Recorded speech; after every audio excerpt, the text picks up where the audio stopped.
আনতে হবে। এবং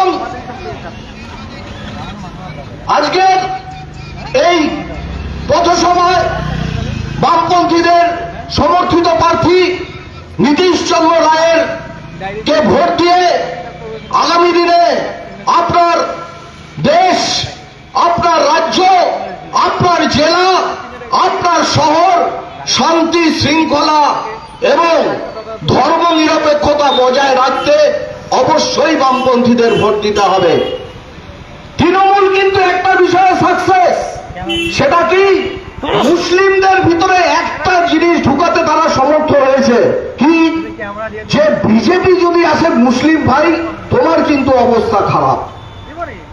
অনেক মুসলিমের সাথে আমার ব্যক্তিগত কথা হয়, তারা লাস্টে বলে না মন্দের ভাল, কি করা যাবে, আগে তো বাসি, মানে এই